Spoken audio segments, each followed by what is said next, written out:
Blood drops stained the pristine snow, creating a haunting trail that wildlife ranger Torin Vale would never forget.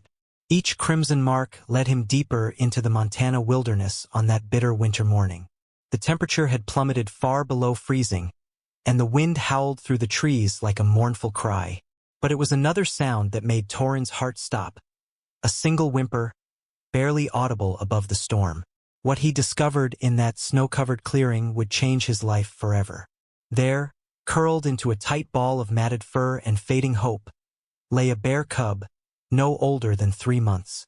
Its small body trembled violently against the merciless cold, and its eyes, glazed with pain, held a look that transcended the barrier between human and animal. A plea for help that struck straight to Torin's soul. The signs of trauma were everywhere. Gashes marked the cub's side where predators had tried to claim an easy meal, and its emaciated frame told a story of weeks without proper food. Torin had seen death in these mountains countless times before, each one a reminder of nature's harsh law of survival. But something about this tiny fighter sparked a fierce protectiveness he had never felt in his years as a ranger. Time slipped away like the snowflakes melting on his gloves. The cub's breaths grew shallower with each passing second, creating small clouds in the frigid air. Torin knew touching a wild animal, especially a bear, went against every protocol in the Ranger Handbook. Yet, as he watched the life slowly ebbing from this innocent creature, protocol seemed meaningless against the weight of his conscience. With trembling hands that had nothing to do with the cold, Torin made a decision that would set in motion an extraordinary journey of survival, bonds forged in desperation, and a reunion that would eventually bring tears to the eyes of millions. As he wrapped his thermal emergency blanket around the cub's freezing body, he whispered a promise that would echo through the years. "Fight, little one. Just fight." Little did Torin know, this moment of compassion in the unforgiving wild would create a connection so powerful it would challenge everything we thought we knew about the relationship between humans and wild animals. The Ridgewood Wildlife Center erupted into urgent activity when Torin burst through its doors, cradling the dying cub.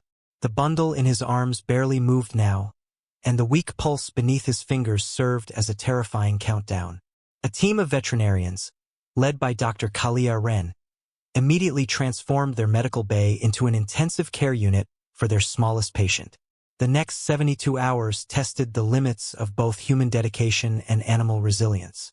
The cub, whom the staff named Ember for his unwillingness to give up, teetered between life and death. His body temperature had dropped to dangerous levels, and an infection raged through his frail frame. Every hour brought a new crisis: failing kidneys, irregular heartbeat, pneumonia. The medical team worked in shifts, but Torin refused to leave. He stayed by Ember's side, his ranger duties temporarily reassigned. Hour after hour, he sat next to the incubator, talking softly about the forest where he had found him, about the mountains, about life.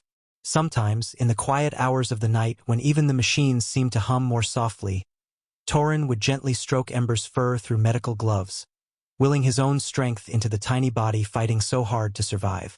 On the 4th day, when exhaustion had carved deep lines into every face at the center, Ember opened his eyes. It was a moment that stopped time. His gaze, clearer now but still filled with pain, fixed directly on Torin. In that instant, something profound passed between them, something that went beyond the normal boundaries of human and wild animal.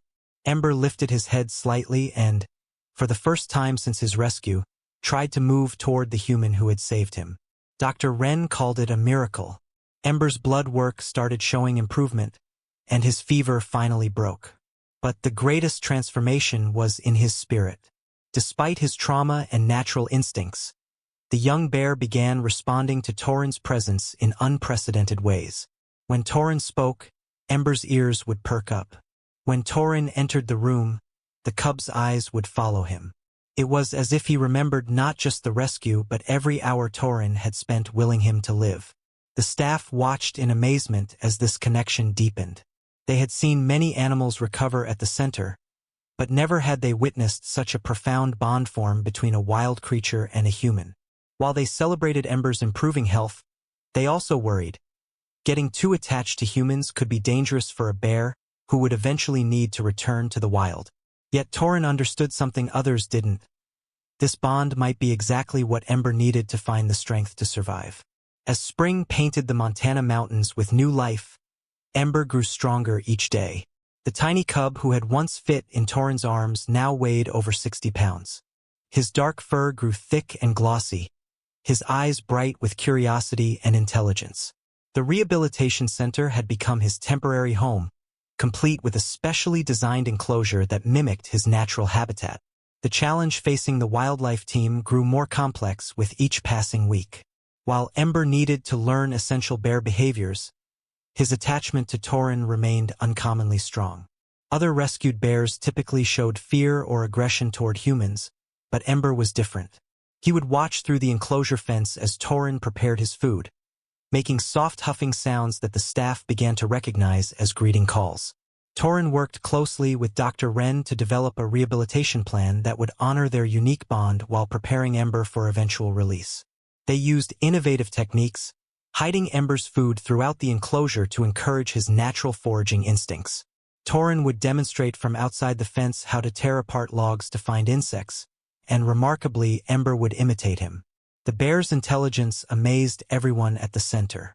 As months passed, Ember learned to fish in his enclosure's pond, his powerful paws swiping at the water with increasing skill. He showed natural talents for climbing and digging, activities critical for survival in the wild. But it was the quiet moments that touched the hearts of everyone at the center.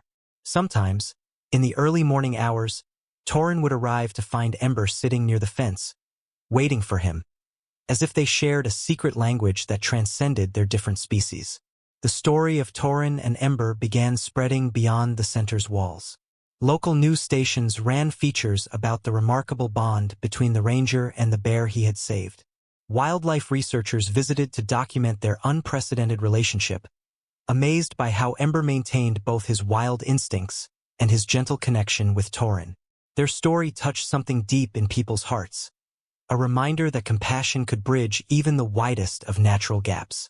Yet with each passing month, Torin carried a bittersweet weight in his heart. Ember was now approaching his second year, growing into a magnificent young bear who needed more space than the center could provide. The day of release loomed closer, bringing with it a storm of emotions that Torin struggled to contain. He knew that for Ember to truly live, they would have to say goodbye. But neither of them could have predicted the extraordinary circumstances that would bring them together again in a moment that would move millions to tears. The autumn morning of Ember's release dawned crisp and clear in the Montana wilderness. Golden sunlight filtered through the changing leaves, but the beauty of the day stood in stark contrast to the heaviness in Torin's heart. At 3 years old, Ember had grown into a magnificent bear, weighing over 400 pounds. His thick brown fur rippled with muscle, and his eyes held the wild wisdom he would need to survive.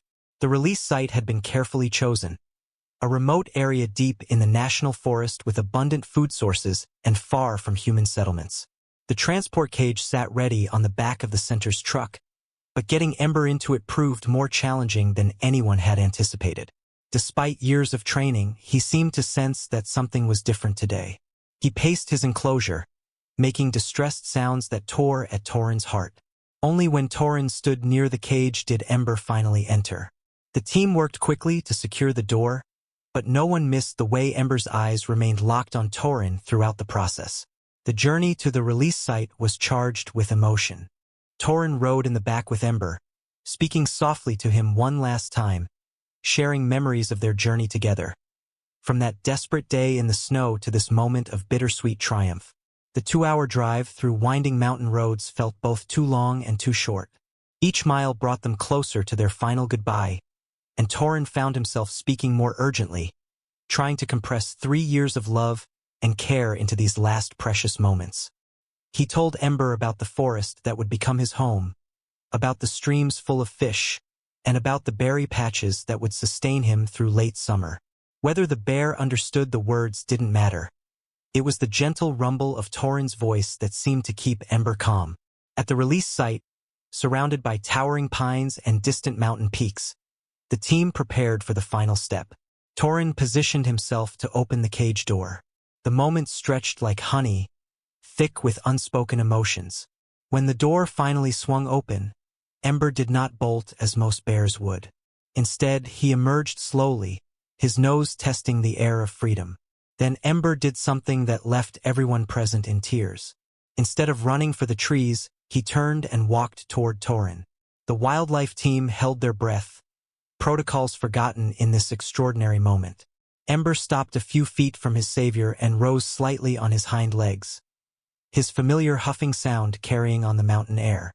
In his eyes, Torin saw recognition, trust, and something that looked remarkably like gratitude. Torin had been coached for weeks about the importance of sending Ember away with authority to break their bond for the bear's own safety. But in that moment, his voice failed him. Tears streamed down his face as he whispered, "Go on, buddy. Be free." Ember held his gaze for one more moment, as if memorizing Torin's face, before finally turning toward the forest. His powerful form disappeared into the undergrowth, leaving only swaying branches and profound silence. The team stood motionless, witnessing not just the release of a rehabilitated animal, but the end of something extraordinary. Even Dr. Wren, who had overseen countless releases, wiped tears from her eyes. The mountains seemed to hold their breath, marking this moment when a remarkable chapter in both their lives came to a close. As the sun began to set, painting the sky in brilliant oranges and pinks, Torin finally turned away from the forest edge. The drive back to the center was quiet, each person lost in their own thoughts about what they had witnessed. Torin's hand rested on the empty cage, still warm from Ember's presence, knowing that while this goodbye was necessary, it carved a space in his heart that would never quite be filled the same way again. Years had passed since Ember's release, each season carrying Torin further from that emotional farewell in the mountain clearing. The tracking collar had long since gone silent, leaving only memories and hope that Ember was thriving in his wild home. Torin had settled into his ranger routine, though his daily patrols always felt quieter without his beloved bear friend to visit. On a crisp autumn morning, much like the day of Ember's release, everything changed. The call came in from a remote research station deep in the national forest. Their cameras had captured images of a massive brown bear living in an unusual territory pattern, circling the same areas where humans occasionally pass through. The behavior was concerning enough that they needed an experienced ranger to investigate. Torin didn't dare hope as he drove toward the research station, but something about this call felt different.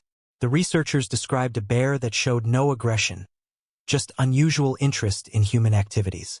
They mentioned its distinctive way of watching people with an intelligence that made several researchers comment on its unique behavior. The researchers had compiled weeks of footage, and Torin's hands trembled slightly as he reviewed it. The bear was massive, easily over 600 pounds now, but it was the eyes that made his heart stop. Even through the grainy footage, there was something hauntingly familiar about the way this bear moved, the way it held its head, the careful way it observed the world around it. "We need you to help us assess if this bear poses any risk," the lead researcher explained, showing Torin a map of the bear's territory. Torin's breath caught in his throat. The territory centered almost perfectly around the old release site, the place where he had said goodbye to Ember years ago. The bear had maintained its territory there, season after season, in an area where bears typically roamed much more widely. As Torin prepared for the field investigation scheduled for the next morning, he could barely contain the mix of emotions surging through him. Professional training told him not to assume anything. This could be any bear, and even if it was Ember, years in the wild could have erased any memory of their bond. Yet his heart raced with possibility. He spent that night reviewing old photos of Ember, studying the distinctive markers that might help him identify his old friend. Sleep proved impossible as memories flooded back. The tiny cub in the snow, the long nights of rehabilitation, the gentle huffing sounds that had been their private language. Tomorrow would either bring the most extraordinary reunion or confirm that it was time to finally let go of hope. Little did Torin know, as he prepared for the next day's expedition, that he was about to experience a moment so powerful it would touch the hearts of millions and remind the world that some bonds transcend all boundaries of time, space, and even species themselves. Dawn broke over the mountain research station with a golden urgency that seemed to match Torin's racing heart.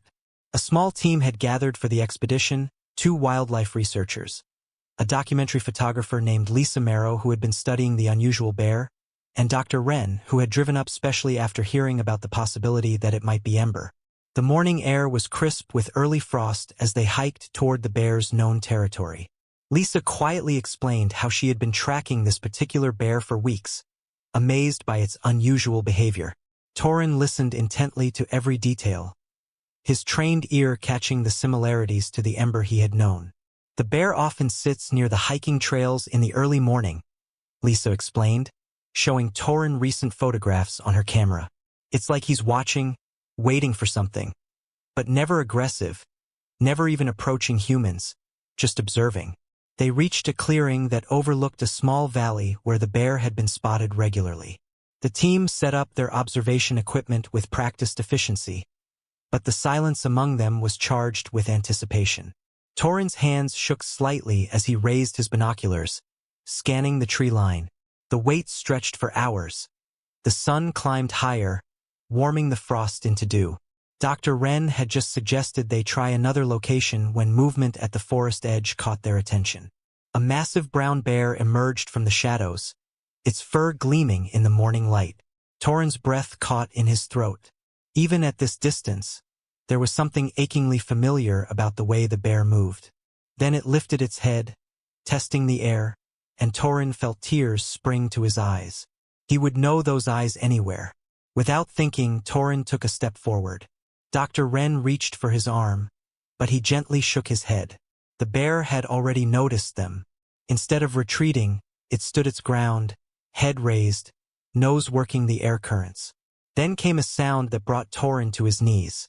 A soft, distinctive huff that had haunted his dreams for years.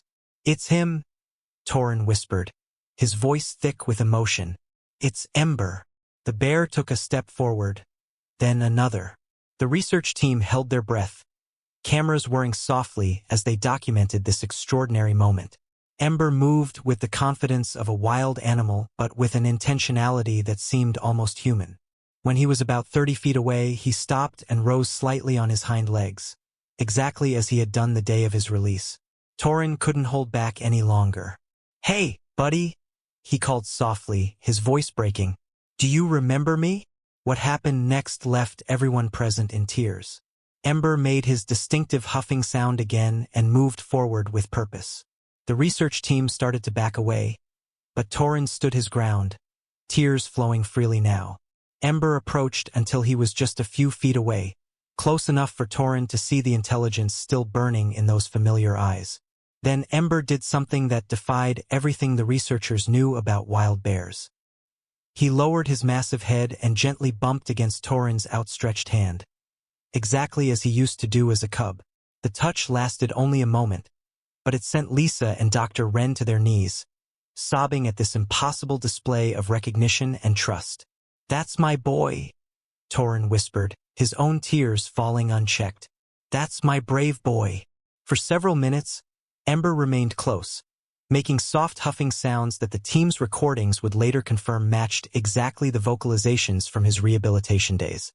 The bear's behavior showed clear recognition while maintaining his wild nature. A perfect balance that left the research team in awe. When Ember finally turned to leave, it wasn't with fear or haste. He moved with the dignity of a wild animal who had chosen to share a sacred moment. At the forest edge, he turned back one last time, meeting Torin's eyes with that same soulful gaze that had captured his heart in the snow years ago. The story of their reunion spread rapidly, touching hearts around the world. The video Lisa captured went viral, moving millions to tears as they witnessed this extraordinary moment of recognition between a wild bear and the man who had saved him. Wildlife experts studied the footage in amazement, forced to reconsider everything they thought they knew about animal memory and emotional bonds. The research station established a protected zone in Ember's territory, ensuring he could live his wild life undisturbed while allowing Torin to visit occasionally as part of his ranger duties. Their reunions, though rare, remained profound, each one a reminder that love, once given freely, never truly fades. Ember and Torrhen's extraordinary bond reminds us that every animal deserves a chance at life, and each of us has the power to make a difference. While not everyone will rescue a bear cub from the snow, we can all contribute to wildlife protection in our own way. Whether it's supporting your local wildlife rehabilitation center through donations or volunteer work, learning about and reporting wildlife in need, or simply sharing stories of hope like Ember's to raise awareness, your actions matter. The number for wildlife emergencies in your area is just a search away, and saving it could help you become someone's Torrhen Vale one day. Every animal deserves their own Ember story. Will you help write the next one?